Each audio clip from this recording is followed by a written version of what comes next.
Fox News alert, FBI on the scene in Portland, Oregon, where we just learned there's been another shooting involving Border Patrol agents in the wake of another ramming attack. According to DHS, Border Patrol agents stopped a vehicle driven by an illegal alien from Venezuela who's a member of Tren de Aragua. The passenger, a woman, was affiliated with Tren de Aragua prostitution ring and a recent shooting. When the officers tried to apprehend him, he, quote, weaponized his vehicle and tried to run them over. Fearing for his life and safety, an agent fired a defensive shot. The driver drove off with the passenger, fleeing the scene. The situation is evolving and more information is forthcoming. So the story is still developing and we'll have more details soon. This comes one day after the ramming incident in Minneapolis that has sparked chaos in the city tonight. Oh my God, drag him back. Go back to the sidewalk. Go back.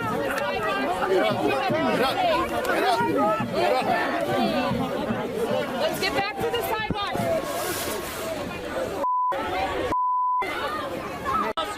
How many Proud Boys in the group? No, he go back to January 6th. Clear prison.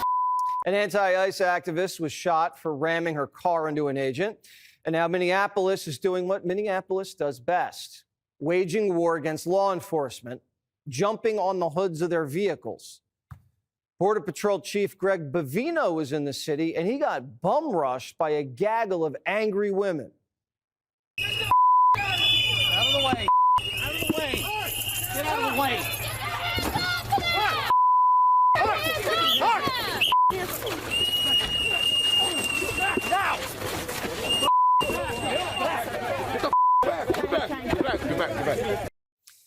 Don't whistle at Bavino, ladies. He's happily married. And Minneapolis is even saying the F word, Floyd. We have the right to shut these streets down. Again. Make the city pay. Again. And again. It was all about losing one of when George Floyd died. We had some people can cause them to lose more money now. The last time rioters like that woman made Minneapolis pay, the whole city got barbecued while tampons sat on his hands. The governor still hasn't learned his lesson. He's telling ICE to hit the road and let the Somali pirates keep stealing. Please, please, whatever it is, leave Minnesota alone. And this relentless assault on Minnesota, for whatever reason, is just cruel now. It has reached cruelness. So please, just give us a break. And if it's me, you're already getting what you want. But leave my people alone. Leave our state alone. Radicals are trying to run over ICE agents so they can't arrest drug dealers, sex traffickers, and welfare frauds. Who's the mean one, Mr. Grinch? Trump's not letting another American city get burnt to a crisp. Homan's boys aren't slowing down. They're coming towards us right now. Stay up. You're good. You're good. So they're pushing folks back right now. As you can see behind me there, they've deployed some form of crowd repelling just in the last few seconds here. And look, this has been a lot of what we've seen over the course of the day. As someone just threw a water bottle towards those agents, which really, they're heading into the crowd right now. We are going to back up. They are moving, truly sprinting into the crowd, and they are tackling folks. Mayor Smallfry says the city's been infiltrated by terrorists. That the act by the victim was some sort of domestic terrorism. That, and I'll say it again, is bull. That is bull. The way they've been conducting themselves is also bull. They are claiming it's about enforcing the law, and it's not. What they are doing is terrorizing communities. Removing migrant gang members from communities isn't an act of terror. It's enforcing the law. If you don't like the law, change it. Don't drive your car into people enforcing it. If you think there's an injustice in the country, you don't attack the cops. Do a sit-in, get a permit, do a march, vote. That's how we address it in America. Politicians are exploiting a tragic death that they kind of helped cause to call for the complete abolishment of immigration law. We would love to see that escalated and see ICE be abolished altogether because they are the imminent threat to the safety of civilians, not just here in Minneapolis and Minnesota, but all across the country. Tren de Aragua isn't a threat to the safety of civilians. MS-13 isn't a threat. 20 million foreigners pour into the country, thousands of them drunk driving, trafficking, molesting kids. That's the threat. Enforcing the law only threatens the people breaking it. They will be there enforcing the laws of this country and upholding the public safety needs that have to happen when it comes to enforcing federal law. We've got thousands of officers there, and I'm not opposed to sending more if necessary to keep people safe. Walz is treating this like the Civil War. He says this is Gettysburg, and ICE fired the first shot. When things looked really bleak, it was Minnesota's first that held that line for the nation on that July 3rd, 1863. And I think now we may be in that moment. Can we please calm down? This is not the Civil War. This isn't even close to the Civil War. The governor shouldn't be throwing gas on the fire. People hear him and they get wound up. Now, maybe if Psaki reacted to praise, she'd do something about her awful show. I heard that Animal Planet beat her in the ratings last week when they ran a repeat of Finding Bigfoot. Good show. But look, if you're gonna play amateur psychoanalyst, you should understand the basics of human behavior, like incentives, which Democrats don't get. If good behavior is rewarded, people repeat it. If bad behavior is punished, they'd stop. It's like when my interns let me fondle their discarded swimwear, then I let them phone their families. But this tells you how screwed up the Dems are. They play therapists because their ideas suck. Who cares what motivates Trump as long as the outcomes match our needs? If things that put America first happen to align with Trump's feeling good about himself, so what? What would you prefer, the modern progressive model where domestic policy reflects the loathing they have for their home country? Remember, a Democrat feels good when they can point out the bad in America.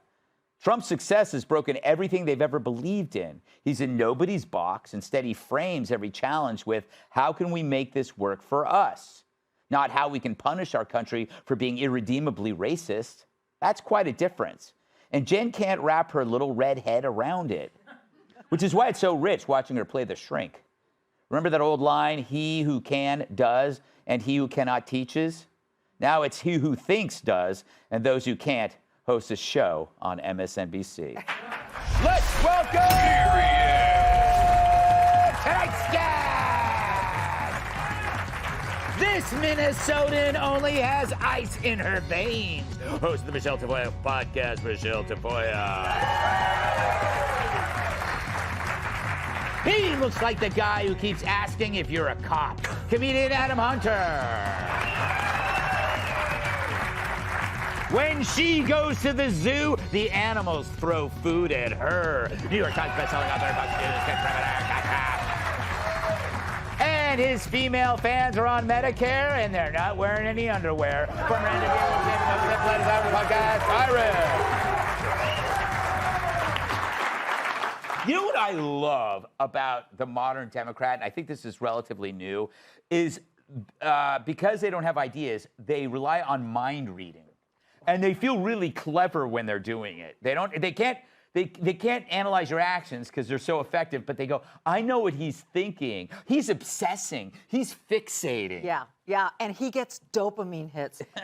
You know, they could rebrand her show Dr. Jen or Little Red Psyching Hood. Jen Psaki also seems obsessed with what she assumes are his motivations. Yeah. She doesn't know that for sure, but she's totally dismissive of the outcome. It's like when they were all saying, he's only trying to achieve peace so he can win the Nobel Peace Prize. Who cares? So what? If he achieves peace along the way, that's right. And you know what? Frankly, I too, Jen, I get dopamine hits when America wins. So I filled up my gas tank. It was the lowest price in 5 years. I got a dopamine hit. Yes. We attacked Iran's nuclear facilities. I got a big dopamine hit. We took Maduro out. I got dope, man, dope. You know, there's a ceasefire, big dopamine hit. All these dopamine hits, I love it. I'll come back for more dopamine hits every time something good happens. So he's trying to box people out of Venezuela, China, and Russia. Dopamine hit. So all of this dopamine is very, very fine with me. I'll give her, let's cut her some slack, though, Greg, because, you know, when she was in the White House, it was very, very slow. No one had a pace like this. She doesn't know what to do with this pace. Because when she was there with Biden, it was more like an adult daycare than it was a White House. Yes, it was. Yeah, like Somalia, the Somalian daycare, but right. More.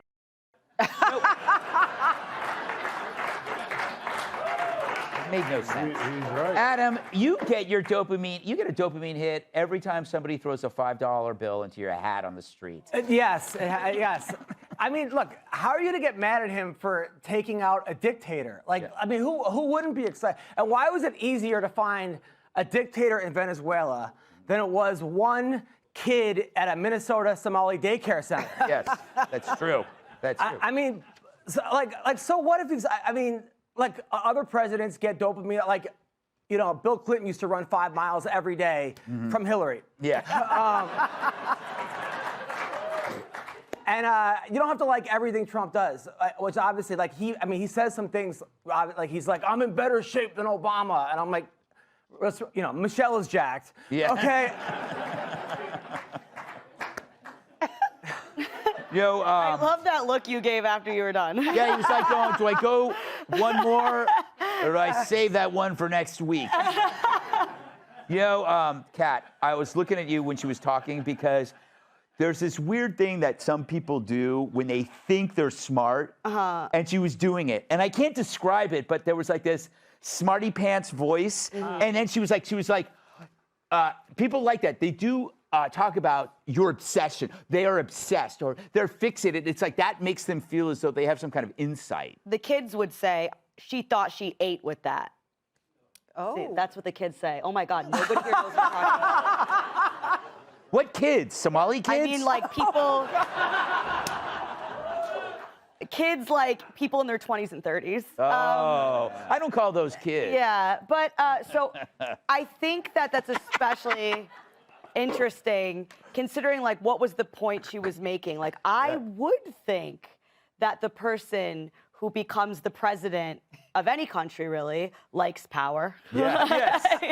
Isn't that the job? Exactly. That's the job. And to her, that was an epiphany. But right, to be like, it's like, and I actually agreed. I agreed with that take. Yeah. Yes, like I think that when you become the president, you don't do that to be like, I don't know. Like, what do you guys want to do? I think. Well, no. Joe Biden.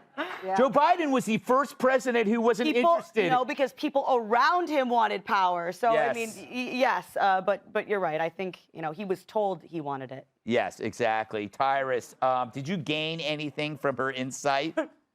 No. Yeah. No, I don't. No, the only thing I realize is like you don't even got to sleep with him to make him that bitter. That's kind of cool. That's bitter. Yeah. That's the angry ex talk right there. Mm-hmm. She's talking like he hasn't already won. Yeah. Yeah. Like, oh, he's seeking power. He's got it. Yeah. Yeah. Where have you been, lady? I mean, it's pretty powerful when you're like, hey, what are you guys doing? Oh, nothing. You guys want to grab a dictator of Venezuela and watch it at my house? And beer?